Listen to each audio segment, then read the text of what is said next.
भाजपा का आज स्थापना दिवस है और ऐसे में 9 बजे बीजेपी प्रदेश मुख्यालय में आयोजन भी हो रहा है।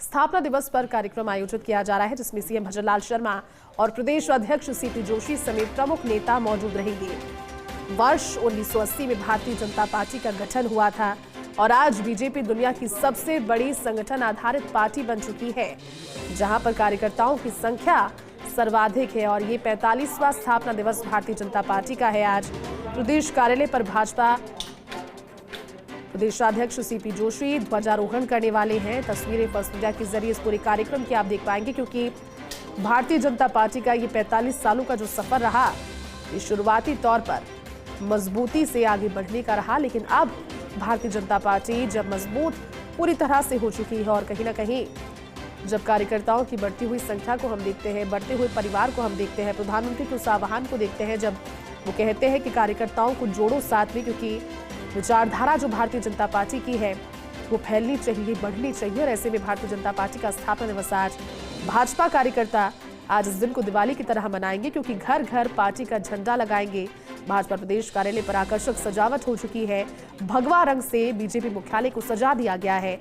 सीएम भजनलाल शर्मा भी प्रदेश कार्यालय पहुंचेंगे और सीएम शर्मा संगठन की विभिन्न गतिविधियों की प्रदर्शनी का अवलोकन करेंगे। हमारे साथ पॉलिटिकल एडिटर योगेश शर्मा जी जुड़ चुके हैं। योगेश जी, 45 साल का जो सफर भारतीय जनता पार्टी का रहा, शुरुआत से लेकर अब सबसे बड़े संगठन और सबसे ज्यादा कार्यकर्ताओं वाली पार्टी जो कि मजबूती के साथ सभी की जुबान पर है, आज स्थापना दिवस है। आज 45 सालों के सफर के बारे में क्या कहेंगे योगेश जी?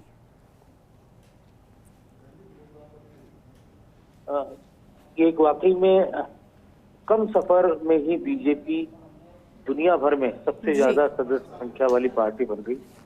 ये सबसे अहम बात। अप्रैल 1980 को बीजेपी का जन्म हुआ, जनसंघ की कोख से निकलकर भारतीय जनता पार्टी का उदय हुआ और ये वो दौर था जब नारे लग रहे थे। बीजेपी जब बनी, जब नारे लगे और अटल आडवाणी कमल निशान मांग रहा है हिंदुस्तान, इन नारों की गूंज के साथ बीजेपी का जन्म हुआ था।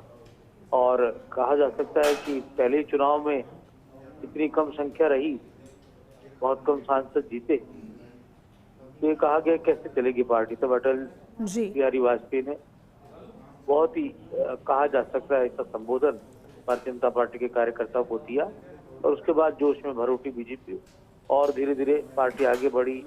बाद में राम मंदिर के मुद्दे पर बीजेपी को देश में हिंदुत्व की राजनीति की स्वीकार्यता मिलने लगी और जब लालकृष्ण आडवाणी ने राम रथ यात्रा देश भर में निकाली और उसके बाद जिस तरह के हालात पैदा हुए, भारतीय जनता पार्टी के कार्यकर्ताओं ने कार सेवा की, संघ के कार्यकर्ताओं ने कार सेवा की अयोध्या तक, और उसके बाद कई राज्यों में भारतीय जनता पार्टी की सरकारों का निर्माण हुआ या उदय हुआ।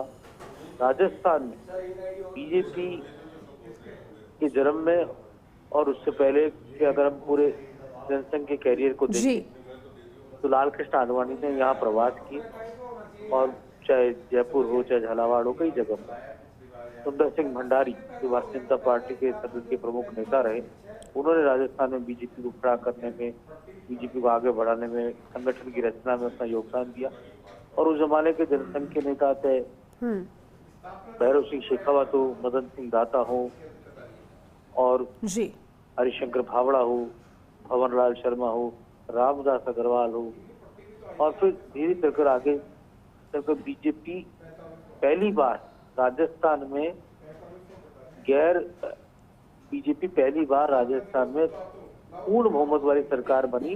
वसुंधरा राजे की अगुवाई में वसुंधरा राजे मुख्यमंत्री बनी। पहली बार जब वो मुख्यमंत्री बनी थी तब बीजेपी को पूर्ण बहुमत मिला था। उससे पहले भैरव सिंह शेखावत की सरकार बनी। 77 के इमरजेंसी के हालात के बाद जब पूरे देश में कांग्रेस का अस्तित्व खतरे में पड़ गया था, उस समय राजस्थान में भी जनसंघ सरकार में तो भैरव सिंह शेखावत पहली बार मुख्यमंत्री बने। उसके बाद जब दोबारा सरकार बनी तो जनता दल को का विलय और तोड़कर, तो उनके खास तौर से उनके विधायक को तोड़कर भैरव सिंह शेखावत ने मिलीजुली सरकार राजस्थान में बनाई थी और पहली पूर्ण बहुमत वाली सरकार वसुंधरा राजे की अगुवाई में राजस्थान में बनी थी।